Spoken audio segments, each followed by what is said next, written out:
Welcome to today's video, where we'll tackle a common problem encountered when creating an interceptor for WebSocket authentication in a Spring application. The issue at hand revolves around the interceptor's preSend method not being called, resulting in a 403 forbidden error for the client. Let's dive into the details of this problem and explore the solution that resolves it. In the solution provided, the key insight lies in removing the with SockJS method call when configuring the STOMP endpoint registry. By eliminating this particular line of code, the flow within the interceptor's preSend method is successfully triggered, allowing for proper authentication handling.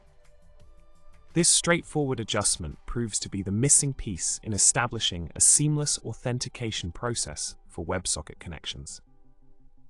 The simplified resolution offered sheds light on the importance of carefully considering each configuration setting when working with WebSocket interceptors in a Spring application. By making small but impactful changes, such as the removal of unnecessary methods like .withSockJS, you can ensure a smoother authentication flow and prevent errors like the 403 forbidden message encountered in this scenario. In conclusion, by making a minor adjustment in the WebSocket configuration setup, you can overcome authentication challenges and ensure a secure connection for clients.